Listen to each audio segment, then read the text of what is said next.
Hello, everybody. Welcome to another episode of Pick and Roll with the Presley Bros. We are here December 12th, Friday morning. I'm really tired. Tucker's really tired, but you know what? We're going to get this done. We're so excited that you've joined us on this journey. We ask that you tell your friends about us, tell your family about us. Please continue to subscribe, comment. We would love to answer any questions that you might have along the way. We tried to do this twice last night, and something happened either on my end or Tucker's end. It was me, man. We We know know it was me. okay, I wasn't 100% sure, honestly, but we had some technical difficulties, and we're just trying to figure it out, trying to work through this process as we grow this channel. We've talked about these games twice. Yeah. And the stream just went completely dark on my end because my computer was getting overloaded. And so we want to do these on Thursdays, guys. But and we tried it, just technical difficulties yesterday. So we're doing it here this morning.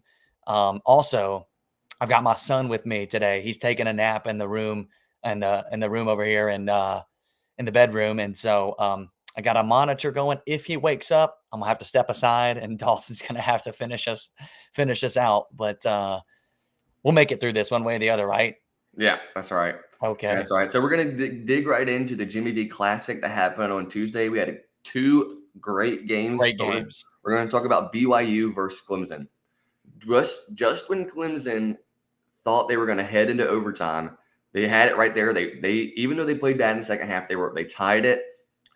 They lose in heartbreaking fashion because Robert Wright III hits an insane big game shot. winner. That was crazy, dude. I said on the last episode that I think Clemson's a really solid team, and I really think that they proved it against BYU. You called it. What's crazy is they ended the first half on a 21-0 run. That's unacceptable if you're BYU. Yeah. When you hear that, you're like, okay, this game is probably over. I thought it was. I thought it was too. And I was like, dang, this is not a good look for me. I've already had a few bad takes, but this one was probably this would have been like the worst one so far, probably. But Clemson got outscored 45-21 in the second half. Yeah, that's bad. And AJ Dybantsa outscored the Clemson's offense by himself. He had 22 in the second half. In the second half, yeah. So it's just like, man, I don't know what happened to Clemson, but I maybe give credit to BYU a little bit. They figured out their scheme and played a little bit better on the defensive end. At least it seems like it, because they definitely did. You gave up 43 points in the first half, and you only gave up 21 in the second half. So that's really impressive. But AJ Dybantsa, just an incredible player, has to be the best freshman this year. It's just, I don't know how he can't be the front runner. I mean, that dunk was insane, dude. And that down the stretch there with like a couple minutes left. I mean, just a freak of an athlete. It's insane. What are your thoughts on this game? Yeah, like I said in our other streams before they went out yesterday, you called it. You know, I was not that high on Clemson, and it's simply because when they played Alabama, you know, Bama was missing 3 players, 2 starters and a key bench player, and Bama just was boat racing them in the first half. You know, they were up by 15 at half. They kind of cut into that lead. I think it was like 22 at one point in the first half, Alabama beating Clemson, and they fought back in it, you know, and I guess made the excuse again, you know, Bama didn't have their full set of players and it would have been different had they, but maybe not, you know, so credit to them for fighting back in that Bama game. And like you said, I didn't see it against BYU. Yeah. And I just didn't see them fighting the way they did. Man, they took it to BYU. Why are you moving your camera, bro? Sorry, I'm not trying to. My hand slipped. Oh, no problem. But you're right, man. Clemson's a good team, and I think they're going to compete in the ACC. Oh, yeah. I think so as well. I think at their best, they can even beat Duke and Louisville. But where they're at right now, I think they're kind of going to be in like the middle of the middle tier. Yeah. So like there's the top tier of Duke and Louisville, middle tier of like Virginia, Clemson, North Carolina, maybe a couple other teams. And then it, you know, the bottom tier of the ACC. It's not that great. Yeah, I think it drops off pretty heavily after those 5 teams. What worries me about Clemson is like That's now 2 games in a row against quality opponents where you're a complete no-show in one half. Like Yeah. against Alabama, you didn't show up in the first half. You dug yourself a huge hole. Now you climbed out of it, but you still lost. And then against Mhm. BYU, you're a no-show in the second half. I mean, nothing. I think, Dalton, I meant to say this last time we did this, but I wanted to say, like, with just 4 or 5 minutes left, maybe less, Clemson had 11 points in the second half. Like, Mm. in the first 15 minutes or more. Now they hit some big shots down the stretch. They hit like Yeah. 2 or 3 threes, like, down the stretch with, like, a couple minutes. That's so bad. But, I mean, they were just that's not sustainable to have halves where you No. go completely dark. So again, at their best, if they put 2 halves together like they did in that one half against Bama and one half against BYU, they put a whole game together, they're dangerous. Yeah. But that Yeah. also means you probably have in you a performance where you're bad in both halves and you just get destroyed by somebody or you get beat by somebody you're not supposed to get beat by. Yeah. So there's a high variance with this team, I think. But at their best, this is a dangerous team, and Yeah. I wouldn't want to run into them in the tournament, like the NCAA Yeah. tournament. Yeah, and they're definitely gonna make it. Clemson's always gonna be a tournament Yeah, they're a team. good team. They're a solid team. Their coach has had a really good team, a really good Brad Brownell, yeah, has had a really good run the last few years. I mean, great coach. made it to the Elite Eight a few years ago when Bama beat them. When Bama beat them in the Elite Eight to go to the Final Four. And they had beaten Bama in the regular season. So that Yes. was like a payback game for Bama, but they would Yeah. have went to the Final Four. They had a good Yeah. team. That team was Exactly. really That good. team was really, really good. Yeah. And Well, he's turned over a lot of players. If you remember 2 years ago, the roster is completely different. And he's only bringing, if I remember correctly, they said he's only bringing one starter back from last year. yeah, it's RJ Godfrey, I'm pretty sure. Yeah. Or maybe it was two then, because I think it was Dylan Hunter, the Oh, other you're guy's talking about brother. last year's team? Yeah, last year's team, he only brought back one starter. But no, but Dylan Hunter's still on the team. He has a brother that was something else, something Hunter. I can't remember his name. Oh, I don't remember Dylan. Was that his name? No, that's a guy on the Clemson's team this year, I'm pretty sure. Oh, okay. I'm thinking of last year. My bad. Last year, he was on the team. His brother was on the team. Okay. Yeah, that dude's good. That dude was good. Yeah. But he's just turned over a lot of players in these Still a last solid few team. years. And it's hard to, Dylan Hunter's the guy on the team this year, but I can't remember the guy's name last year. Maybe Chase Hunter? Chase. It's Chase. Okay. Good player. Really good player. Yeah, he was a really good player. And they had Ian Shiflin last year as well. Or Shefflin, however you pronounce it. He was a great power forward. But their teams are always going to be pretty solid. And I think Clemson is going to compete in the ACC as well. Yeah. Any other thoughts about this game before we dig into the next one? Yes, I wanted to say something about BYU real quick. Yeah, go ahead. First of all, this is kind of a good thing and a bad thing. Dybonsa is one of those players that can carry you really far. Like, he is so good. He had 28 points, 26 or 22 in the second half. Like we said, outscored Clemson on his own. Just a freak of a performance in that second half. I think he's clearly the front runner for the freshman of the year. What I worry about is if they do something like this again and they throw it all on his shoulders and he's not hitting his shots, he's not as on fire as he was last night in the second half, then what do you do? Like, who do you turn to? As good as Richie Saunders is and as good as Keba Kada is and other players, I don't know if they can carry you like Dybonsa can. And here's the issue. What if you're putting too much on his shoulders? Yeah. I mean, he's a young guy. I know he would say, "Oh, I'm ready for it. Like, I can do whatever," and that's fine. You want that type of attitude, but like, will they put too much on his shoulders? That's something that I could see happening. And like, also you gotta worry about, like, they have that within them to have a half where you score 22 points and you look abysmal. Like, that's really bad. Everybody thought the game was over, so their offense wasn't clicking. Their defense wasn't clicking, but man, they got it together in that second half. It's just now putting it together to have a consistent 40 minutes. Yeah. We talked about last night how it kind of reminded me of Cooper Flagg and the games that came down to the wire with Duke last year. Yeah. They handed him the ball and said, "Hey, we need you to go get us a bucket." And multiple times he turned the ball over. And I'm not saying that it's because he couldn't handle the pressure, but it's because everyone knew the ball was going to that guy. Yeah. They didn't have to worry about the ball going to someone else because they knew it was going to this guy. And that's the same thing with BYU. Yeah. Um, Well, Kevin Young is going to be like, all right, give the ball to AJ yeah, Davante. why wouldn't you? You Yeah. know, why wouldn't you? It's just a matter of making the big shot when it Yeah. counts. Um, Exactly. but last night, Robert Wright was the one who did it. Yeah. That's So they true. got that too. Now we talked about or Clemson in the ACC. Let me talk about BYU in the Big 12 real quick. We Yeah. know this is a loaded conference, but listen to this 10-game stretch, Dalton, for BYU.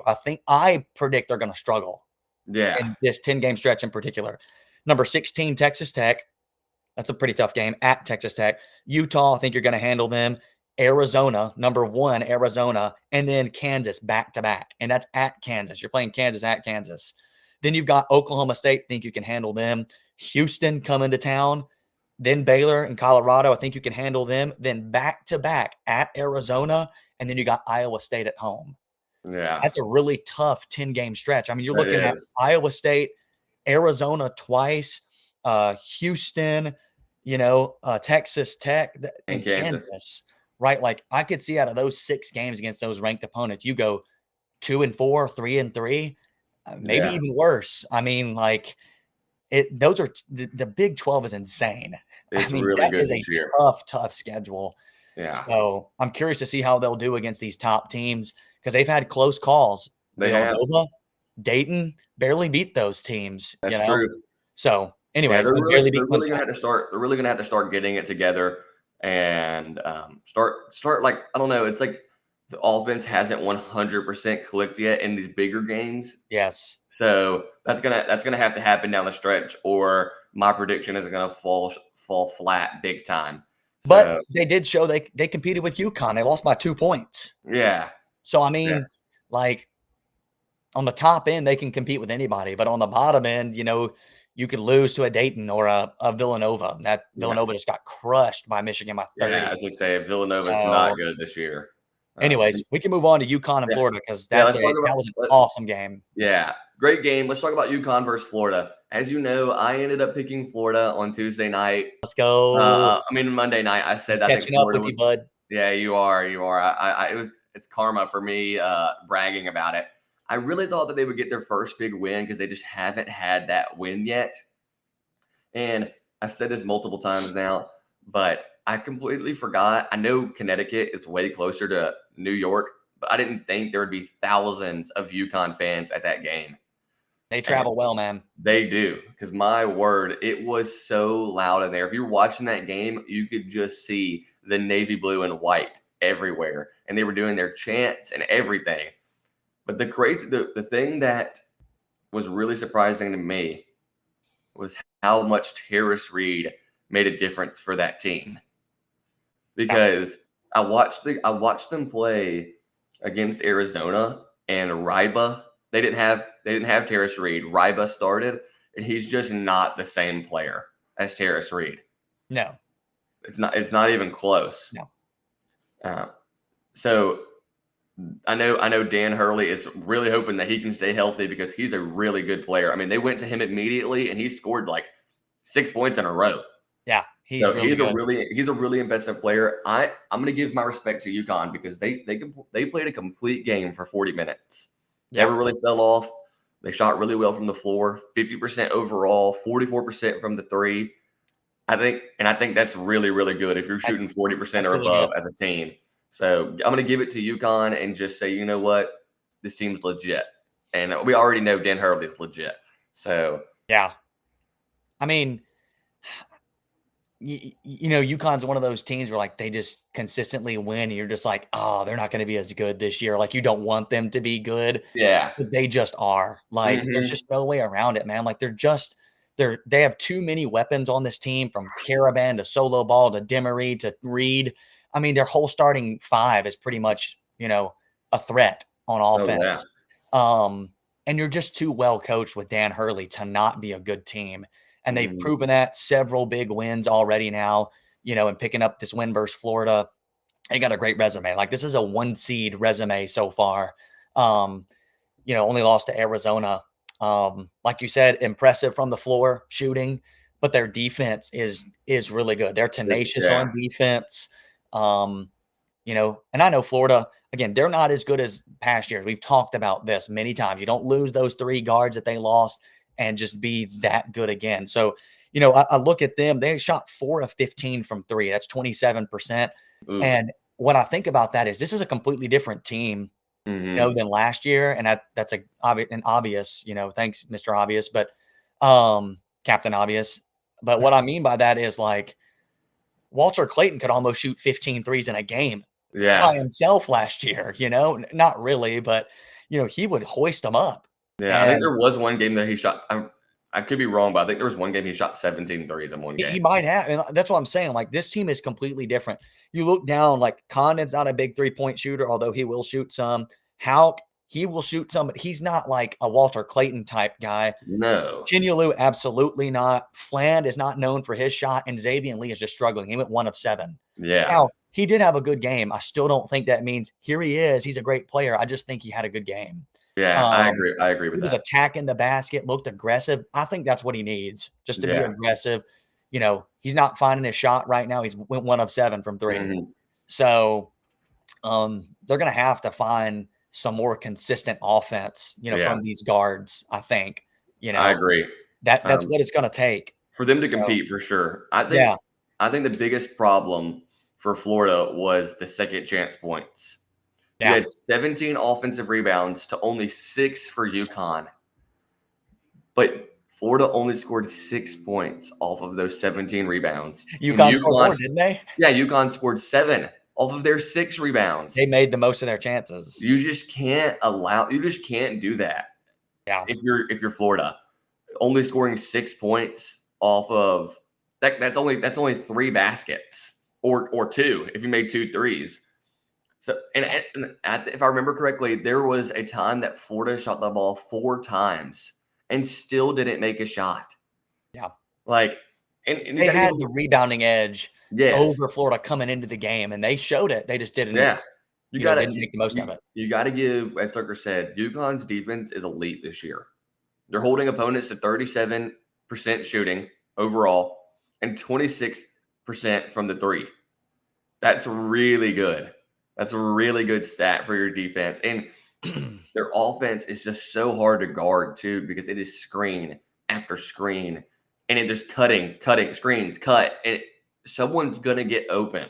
Yeah, they run good stuff. It's just hard to switch all of that. Dan Hurley is just a great coach, and UConn they're a really good team this year. And I would not be surprised to see them make a deep run in March. Yeah. By the way, they're 7 on defense at Ken Pom. They're 7 overall, 14 offense, 7 defense. And that's what you want. Like, I think there's this stat where like the last, I don't know how many national champions have been in the top like 20 in offense and defense on Ken Pom. I mean, it's the last like 20 national champions or something like that. It's a really big stat. I remember that. But they're squarely in both. And clearly on defense, they're top 10. So Florida still, you know, is there at 15 in Ken Pom. You know, they got a 22 offensive rating, 11 defensive rating. They're not very consistent with their guard play. And, you know, you can't just rely on Thomas Hauk. He's been consistent all year. Oh yeah, he has. But, you know, they need some more help. And again, there's going to be a drop off when you lose those guards. So anyways, I think Florida will compete in the SEC. I think UConn obviously is going to win the Big East. I'd be shocked if anybody beat them in the Big. I mean, I'm not saying they won't lose a game. I'm saying they're not going to lose the Big East. It'd be really surprising. I mean, shock. Because St. John's is not as good as I thought they were. Yeah, but Florida, I mean, I think they're better than Tennessee. I think they're better than Arkansas. I think they're better than Auburn. And you know. Yeah, Florida will still be in the top half of the SEC, I think. I think they might finish 2 or 3. Yeah, they probably will. Maybe even 1. I mean, they might be better than Alabama. You never know. Well, I was going to say, Bama does not match up well with them. We saw that last year. Yeah. Well, the bigs are also going to pose a problem for Bama. Yeah, that's the biggest problem. It wasn't even the guard. It was the bigs. So we're going to. Hey, great Jimmy V Classic, dude. Yeah, that was incredible. That was awesome. I love those Tuesday night games. I love sitting there just watching basketball, soaking these games up. We're gonna go on to our games for tomorrow. Wait, before that, let me touch on this, Dalton. Since Iowa State and Iowa played last night, let's touch on that for a second because, Okay. like we wouldn't have yesterday if we would have done the episode. But since they Yeah. played, I wanted to say something about that because I'm really high on Iowa State. They did not look good in No. that game. They were down by right out of the gate, they were down by like double digits and 8, around that range the entire first half. Iowa Yeah. came to play. I think they shocked Iowa State a little bit because it's like Iowa State's at home. They're going to run away with this game. But Iowa, man, they came to play and they played hard and played good. Mhm. Ultimately, I had a feeling Iowa State would climb back in this. It's a rivalry game. Like you're not just going to let your rival come in your place and just, work you. But they fought back and they ended up winning the game. Joshua Jefferson's the difference here. Oh, yeah. Tim and Lipsy also had a good game, but Jefferson, I think, was the real difference maker in this game for Iowa State. I have to say, for Iowa, Bennett Sturts is an NBA player, dude. Oh. That dude is like, he did not have a great game because, I think, with a few minutes left, he only had 8 points or something like that, or 6. But Finished with 10. He finished with 10. He had this nasty 3, I know. pull them within 1. I was like, dude, Yeah. that's an NBA move right there. And the way he just moves with the ball, it's so fluid, and he's very, very agile, like a really good player. Yeah. And they had some other good players. I was shocked. Yeah. So, anyways, they came in with a good game plan. I can't remember. Give me 1 second. I'm trying to get Iowa State. Ben McCollum. He came in with a really good game plan. He tried to put Iowa's coach. Yeah, Iowa's coach came in with a really good game plan. They put Momcilovic in like all their action because he's not very good on the defensive end. Like he's their that's Iowa State's weakest link on the defensive end. And they would put him in a ton of action and it would cause a lot of issues. And that's why in the first half, it was 35 to I had it and I lost it. Oh, here it is. 33 to 25. Sorry. Yeah. They were down by 8 in the first half. And it was worse than that, honestly. Yeah, it looked worse than that. It did. But I heard a stat from the announcers, Taman Lipsy. It was like, I think 110. He has a steal in 110 out of 114 games he's played in. That's insane. That is insane. And it was just, I was like, that is crazy. But he is an elite defensive guard. And so is Torrey. Killian Torrey he was the guy guarding Bennett Sturts, and he did really well. Yeah. I mean, Bennett Sturts hit a few good shots, but he only finished with 10 points in 3 of 11. But Joshua Jefferson down the stretch just took the game over. Was huge. Came up huge. He just took the game over. Made and ones, made threes. He was just doing everything. I said last time, I think he's the best player. I think this just solidified it for me. He is very talented and probably might be the best big man in college basketball right now. I was going to say he's a Big 12 Player of the Year candidate. If it wasn't for AJ Dabanza, I think he would be like 1. Yeah, he's averaging 18 points a game, 7 rebounds a game, 5 assists per game. That is really good. Those are some good stats from a big man. Yeah, that's a really good stat. He also is a NBA caliber player.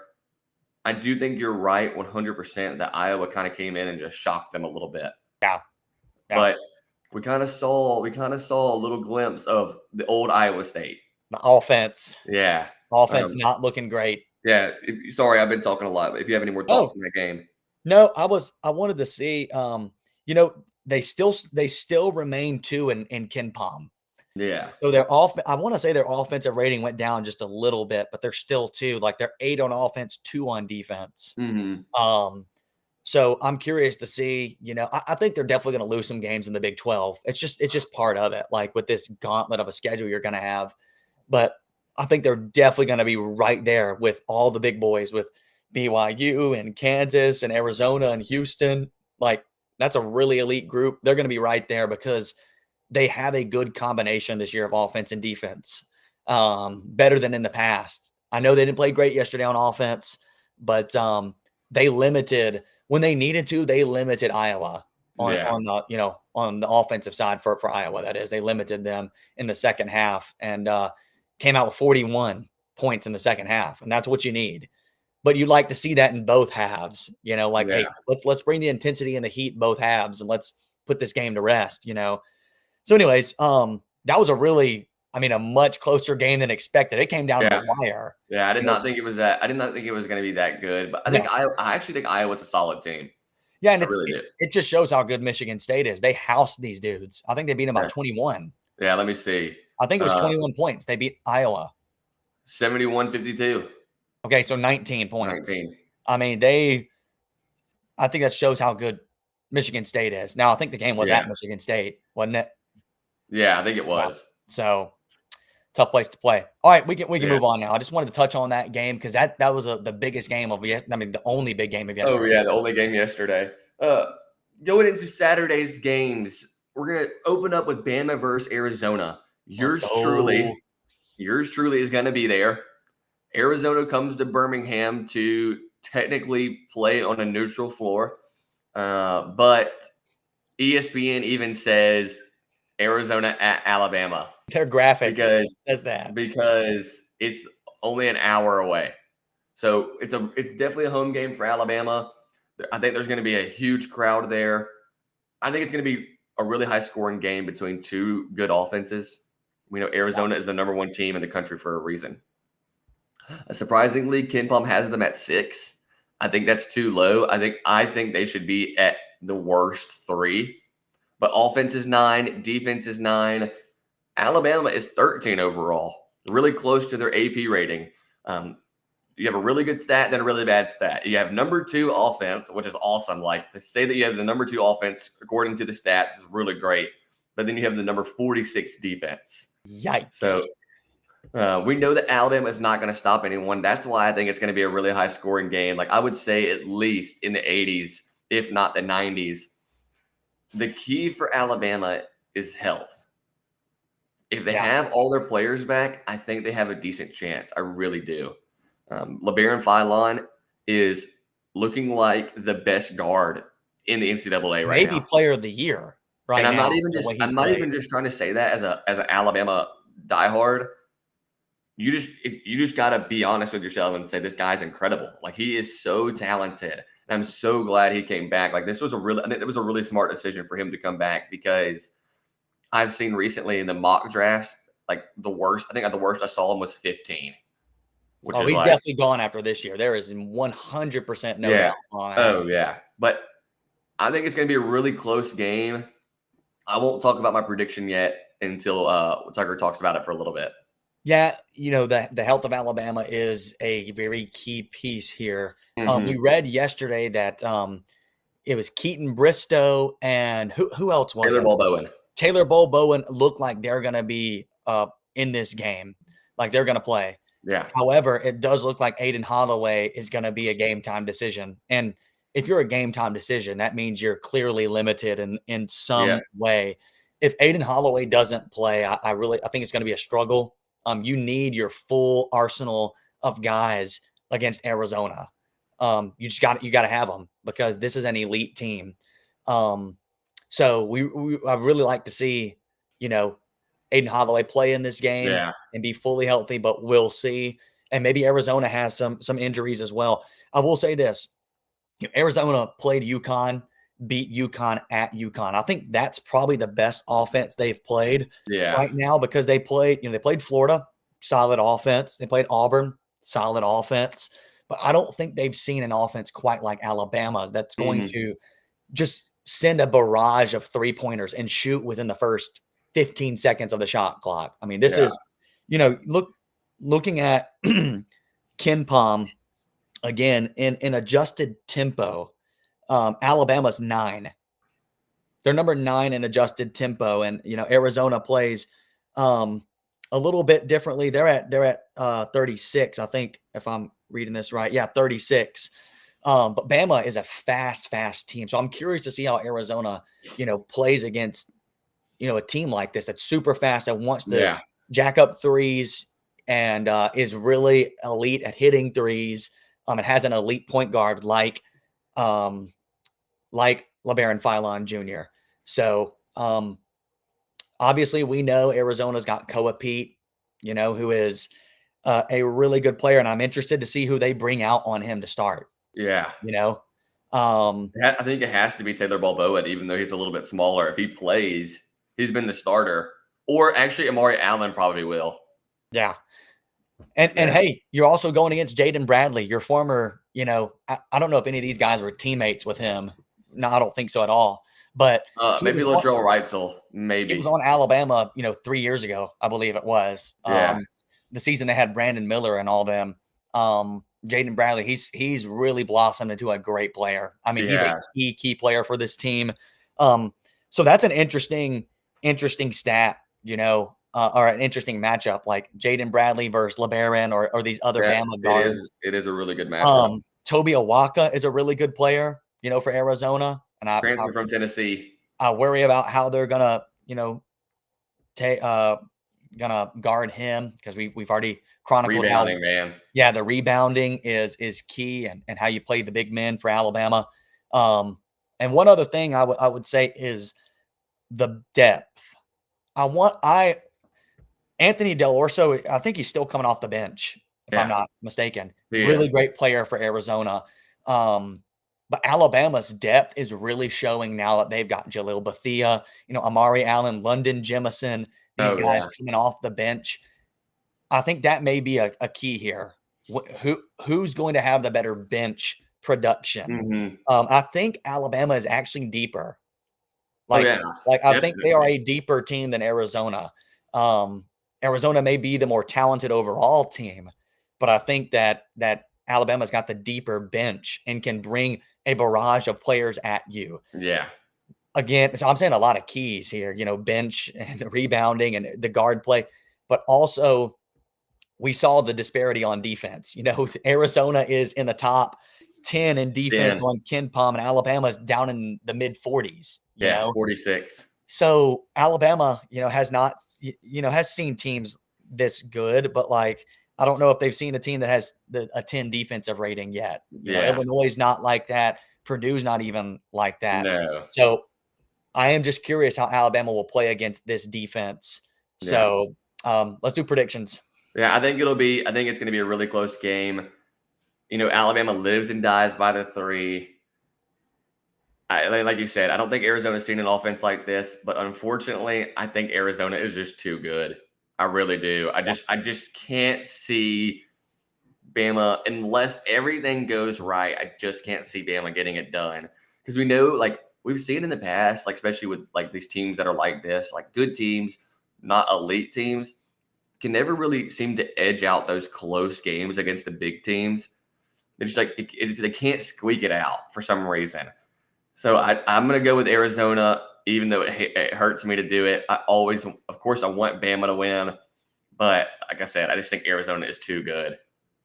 Yeah. Yeah, I'm going to pick Arizona too. I hate to do it. Roll Tide, boys. Get the dub, please. Yeah. Definitely going to be rooting for them.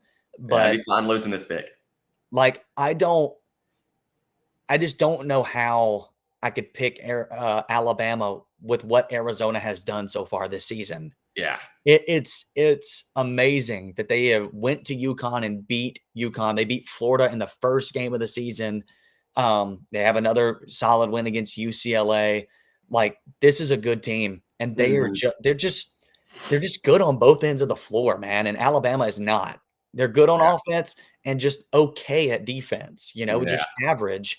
And especially with Aiden Holloway's status in the air, I think you've got to go with Arizona. Here's the other thing. For some reason, Alabama struggles in these CM Newton Classics. I don't know why. Yeah. When they play this game in Birmingham, we went to that game a few years ago where they just got owned by Gonzaga in this game. And then I think the next year, did they lose to Illinois in it, or they lost to somebody? No, they beat Illinois, and then they lost to somebody else. I can't remember who it was. They struggle in this game for some reason. I don't know what it is, but I don't know why. They just stopped doing it. Arizona's had Alabama's number. They played out there a couple of years ago, got whooped. I think they played them again, in a previous couple seasons in a row, and I think they lost both times. Alabama did. So, anyways, I am really curious to see how this game. This is a huge matchup, man. This is gonna be a fun game, no matter how you spin it. Really awesome game. I'm excited.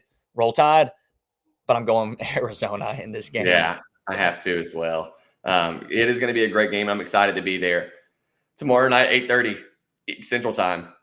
Next Yeah, we got game. a Christmas party, so, Oh at dang. 5. So I'm like, "All Oh right, guys, leave it 8." No, yeah, you I'm should be I'm kidding. fine. Stay as Next long as you game want. that I have on my list is Arkansas versus Texas Tech. Interesting game. I think this is a very interesting game. Uh, I personally think that this is going to be a really good matchup. You got Darius Acuff and Trayvon Brazil versus Christian Anderson and JT Toppin. Yeah. I think it's clear that Texas Tech has the better duo overall. Like I would say Darius Acuff is better than Christian Anderson, but I think JT Toppin just kind of overwhelms like the duo to make them a little bit better. But Trayvon Brazil is really good on the defensive end. And they're built very similar. Both teams are not very good at defense. I think they're allowing opponents to score 71 points per game. I had it on here, but I lost it somehow. But I'm pretty sure they're allowing opponents to score 71 points per game, which is not great when you look at like the top end teams. They're usually like in the low 60s, so they're averaging about 10 more points than the top end teams. KenPom has Texas Tech at 19 overall, 31 offense and 20 defense. KenPom has Arkansas at 29th overall. I think that is too low. I think that's low too. I think I'm that's kinda way too shocked by low. that. You barely lose to Duke. You were in the game. You were in the whole entire game. You never got blown out. Then you beat Louisville. Somehow their offense is 46th and defense is 28th. Well, Dalton, you gotta bake in there the fact that they almost lost to Sanford and Winthrop. I Yeah, mean, but like I would be okay. I'd be more okay if it was 28 offense and 46 defense. I don't get some of this. I don't get some of the KenPom stats sometimes. trust Ken. These metrics are good, man. He knows Yeah, what he's I doing. know. I know. I was thinking about making our own, but I was like, these are just too good. Like, there's no point not to use them. I personally think, even with all the scares that you mentioned, Winthrop and Sanford, they're way more battle tested than Texas Tech. Like, what's Texas Tech's best win? Undefeated LSU. Probably. I mean, They're not known for being a great basketball program. Not at least not anymore. well, And they've had some good teams over the last several years. LSU? I'm sorry. I thought you meant Texas Tech. No, LSU. No, LSU has not. Yeah, No. yeah. I was like, LSU has not been good. Their last best team was with Ben Simmons, and they weren't even that good then. Yeah. Also, here's one of my keys. There's something about John Calipari. He wins these big games. He does. I don't know what it is. He went into Kentucky last year, got booed out of the stadium, and still won. Walked out of there with a win. Hey, that's not impressive. Kentucky's Last year it was very impressive. I don't care. I would be impressed. I think it'd be even impressive this year, just because those people hate him now. I'm going to go with Arkansas in what you would call, I guess, a slight upset. I think Arkansas gets a win. I think Arkansas gets the dub. Okay. Yep, I do. I'm gonna go Texas Tech, and this is not a home game for Texas Tech, but it is in Texas. It's in American Airlines Center, I think, in Dallas. So I think Texas Tech is going to have more supporters, although Arkansas is not super far. But I like JT Toppin, dude. He was our player of the year. Yeah. I think he's easily the best player on either team. Easily. And I like the way that they played against LSU. I know LSU was undefeated. I know they're not a great team, but like they absolutely destroyed LSU. It was 47-26 at half, and then they still outscored them in the second half by 3. But like Christian Anderson had a really big game in that game. You got JT Toppin, obviously. And I was trying to look at his stats here. He's averaging 20.8 points per game. That's 19th in the country. 11.5 rebounds per game for 4th in the country. 2.4 assists is 150th plus. But that's still impressive though. To average 20.8 and 11 and a half. Yeah. I mean, that pretty much 21 and 12. Yeah, I mean, he is really, really good. Yeah, he is. He's a great player. So I just think he's going to be the difference. Like, who's going to? I know Trevon Brazil's a good player and could potentially pose some problems, but I think JT Toppin can handle just about anybody. So I do like Arkansas's guards here in this matchup. Like Acuff, he's a really good player, man. He's good. Like he is a really good player. Yeah, he's a freshman, right? What's that? He's a freshman, right? Yeah, true freshman. But I also like Carter Knox. I think he's a good player too. Yeah. He played last year. I'm a big fan of a guy that comes off the bench in Billy Richmond. Billy Richmond, Richmond, Carter Knox, Darius Acuff. I think they have the guard edge against Texas Tech. And they have DJ Wagner as well, but he's not been great. He has been terrible this year. What in the world has happened to him? I don't know what it is. But looking here at Texas Tech's roster, like Donovan Atwell, the transfer from UNC Greensboro. Yeah. I mean, like he's been okay, but like he has not been great. He's averaging 12 and 3, but I kind of expected a little bit more. I did too. A little bit more from him. And then, you've got Christian Anderson, like we just talked about, who's a sophomore, and he's averaging 19 points a game. Wow, I didn't realize he was averaging that many points per game. So while I will give the edge overall to Arkansas with the guards, those are still two solid players right there. Oh yeah. I just think JT Toppin will be the difference in this game. That's just, I just go with, in these type of games, I'm going with the team that has the best player who can make the biggest difference, and it's JT Toppin. I was trying to look at some of their overall stats here. Looks like they're giving Texas Tech the 54% chance on the ESPN analytics to win the game. I would not be shocked, by the way, not be shocked at all if Arkansas, pulls this out. But I'm going to go with Texas Tech. It's in Texas. They got JT Toppin. So yeah, I agree with you. It's literally, I think it's 16 versus 17, if I remember correctly. 16-17. And both teams are solid. But the reason why I'm going with Arkansas is because Texas Tech has looked very underwhelming besides the LSU game. And their biggest game of the season against Purdue got absolutely waxed. Yeah. And I'm not saying Arkansas is not Purdue. I know that. I know. But I just don't think if Christian Anderson has a bad game, because JT Toppin's probably going to do good pretty much every game. But if Christian Anderson has a bad game, where are you going? Who are you going next to? I have Donovan Atwell. Yeah, like someone has to have a big game. So I think Arkansas is going to be a little too much for Texas Tech overall. And I think John Calipari is a little bit, even though we criticize him, I think he does have a lot of experience, and he is a good coach overall. There's no doubt he does. So I think that'll help them out as well. So I'm going to stick with the Razorbacks. All right, so we both picked Arizona, but we differed on this one. Yeah. So here's one where one of us can get a leg up here on these predictions this weekend. We'll pick the same team on this next game. I guarantee it. You have any more thoughts on that one? No. Okay. The last game we're going to talk about, I think, is Nebraska versus Illinois, and we might briefly talk about UCLA versus Gonzaga, but Nebraska versus Illinois. I have not watched a lot of Nebraska. I don't know about you. No. I watched their highlights against Wisconsin. And they looked really good. Now Wisconsin's not good, but they looked really good. Nebraska is only one of 8 teams that are undefeated still, but they're all the way up at 27 in KenPom. That's impressive for Nebraska. Oh yeah, but they haven't really played anybody. If you look at their schedule, their best wins are Creighton and Wisconsin, and both teams are not very good this year. With that being said, 10-0 is pretty impressive, especially for a program that I don't even remember the last time they were good at basketball. Like, I just don't remember. They made it to the tournament, I think 2 years ago, but they were like an 8 or 9 seed. I think they lost in the first round or second round. Yeah, so they've never been like an amazing team, but they have 3 guys averaging double digits, and they have this one guy. I don't know how to pronounce his first name correctly. Rink Mast. Hey, you're gonna have to carry this. Brooks is waking up. Okay, carry us, Dalton. Carry us. Okay, Rink Mast for Nebraska. Let me look up his stats real quick.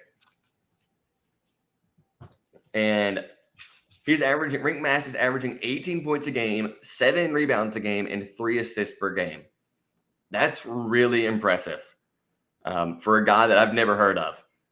KenPom has Nebraska at 26th overall, 45th in offense, 25th in defense. They only score 84 points per game, which isn't that great. That isn't that great of a scoring, because for the top teams, you look at these top teams, they're scoring way more than that. Illinois scores 89 points a game. compared to Nebraska's 84. But Nebraska has a definitely a better defense than Illinois. I think it will be a competitive game in the first half, but I think Illinois is just too much for this Nebraska team to handle. I think they're just too good, and they have so much talent, especially with this freshman coming back. Like, I don't think he played against Bama.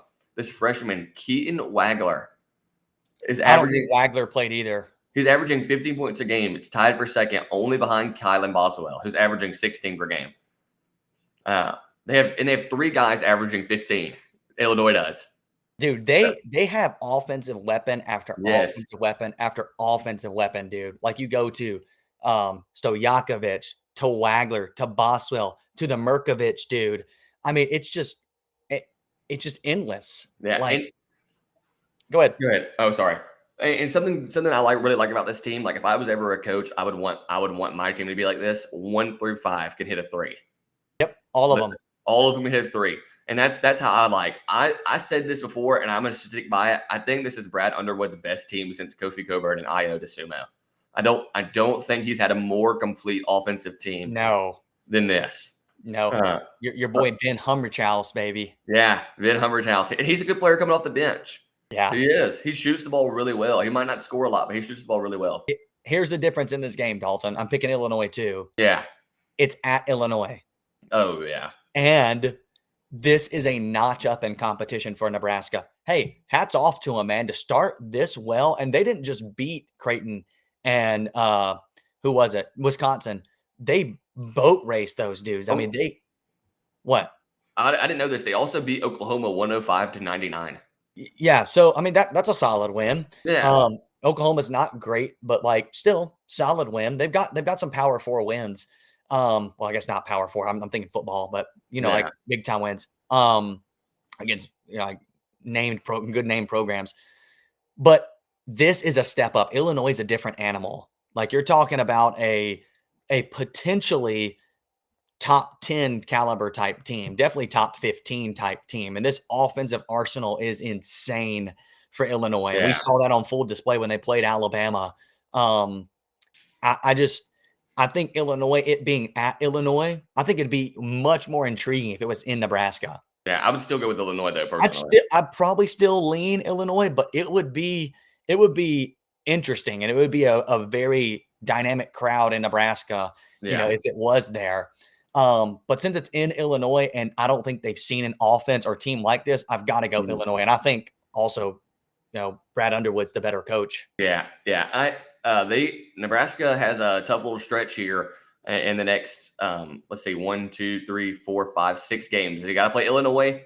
Then they get 2 easy games in North Dakota and New Hampshire. But then they play Michigan State, Ohio State, and Indiana.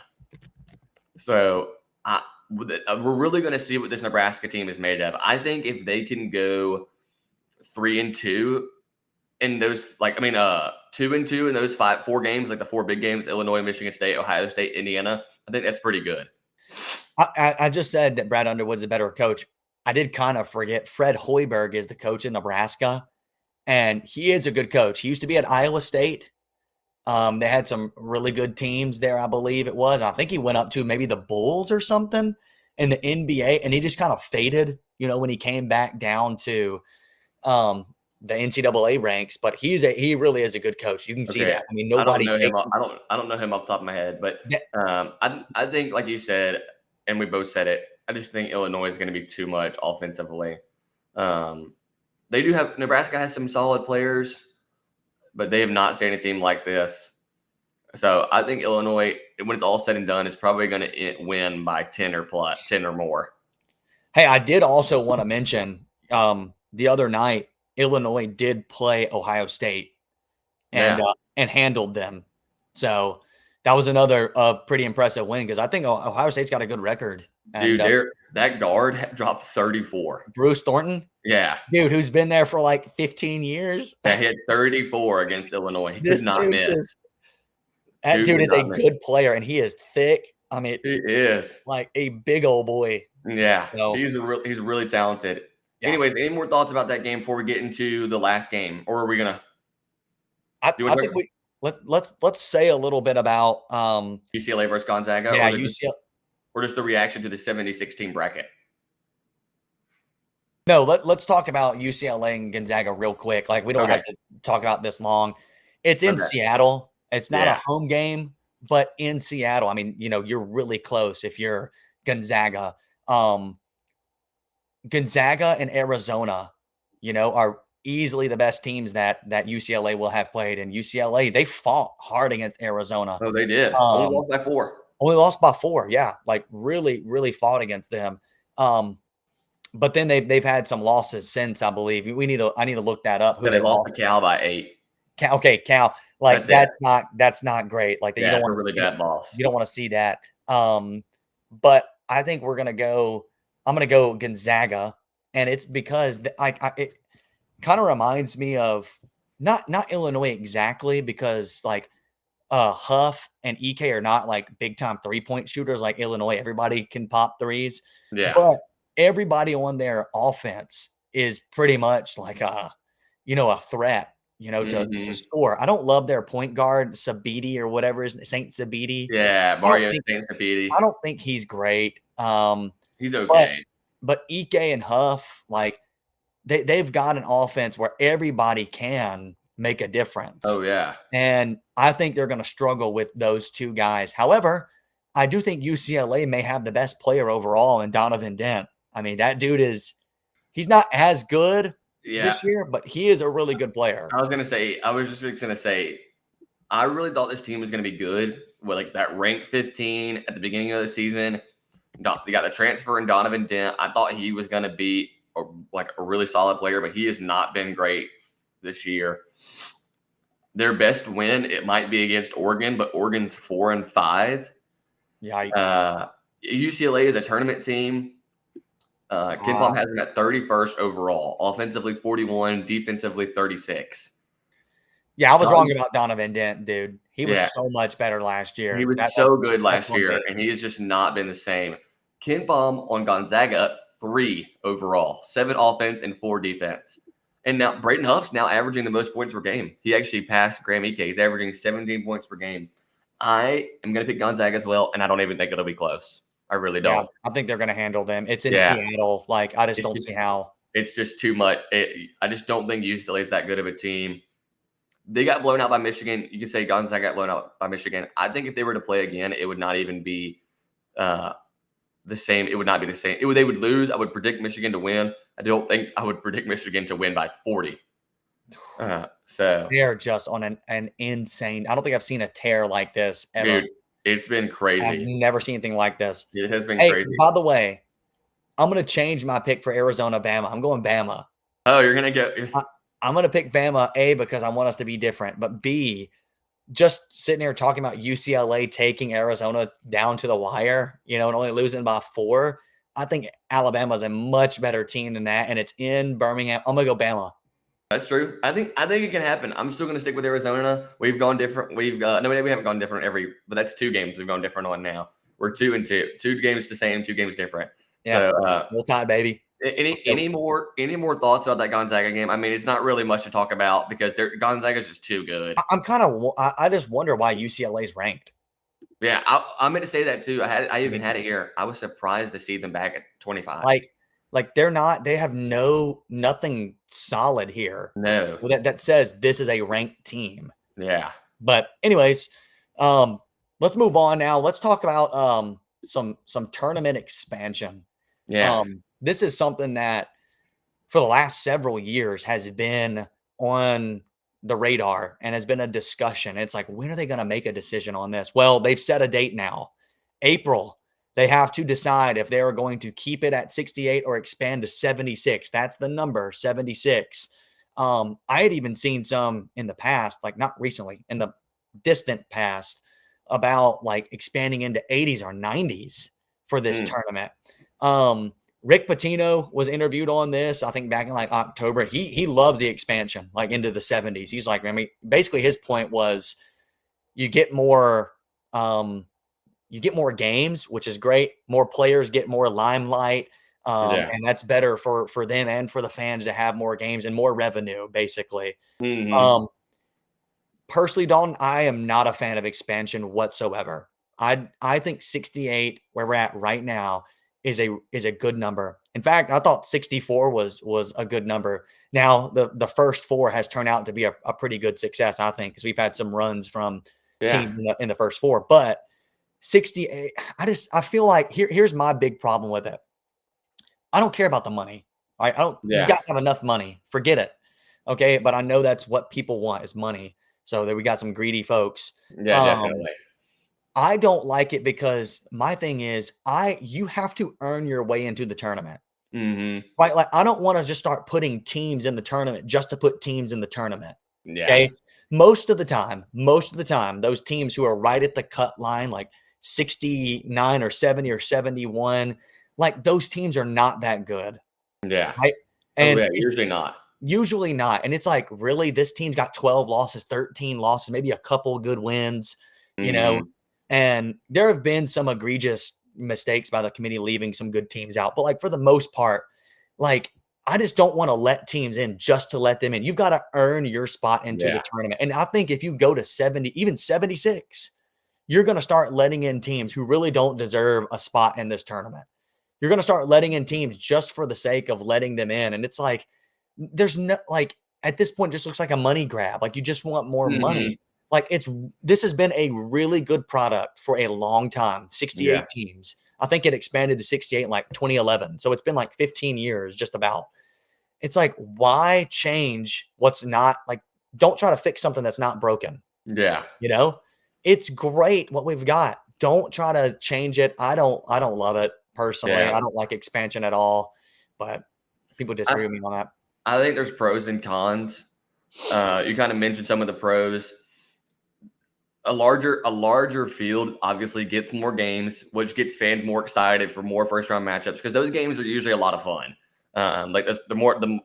To me, March Madness last year, some people would disagree with this. I didn't like it as much last year because it was just the best seed won pretty much, and like all the one seeds made it, which it doesn't happen a lot. So I like the madness. Like I like that it's called March Madness because so much madness happens. So that just gives you more madness if there's more teams, possibly the possibility. But I think the cons significantly outweigh the pros. You kind of mentioned this. It devalues the regular season. Like think about like these games that we've watched like these past couple, like pretty much 2 months now, have like felt so urgent. Like these teams want to win so badly. And I've heard over and over again, like these games feel like it's March, and they do. But if you add more teams, it's probably going to devalue the games between November and January. Like those games are just not going to have as much value. And coaches might stop scheduling harder games because I think they'll schedule harder games maybe. Oh, yeah, you're probably right. They'll schedule harder games because it doesn't matter. That's what I meant to say. But then again, you could look at it and say, well, then we're going to get more premier matchups. Yeah, that's true. But then again, I mean, like you already get that. Like you get really good match. I mean, we've had some awesome matchups in this non-con, and we've still got more to go. Yeah. And my personal opinion is if you don't play well enough to be one of the 68 teams, you don't deserve it. That's a lot of teams. That's a lot of teams. That's a lot of teams. And if you don't play well enough, then you just don't deserve to get in. And I'm sorry. And if you're on that bubble and somebody else gets in over you, that's just unfortunate. Like that's just like play better. You didn't deserve it because like that's just like up to the committee's choice. But I think it has to be left at 68.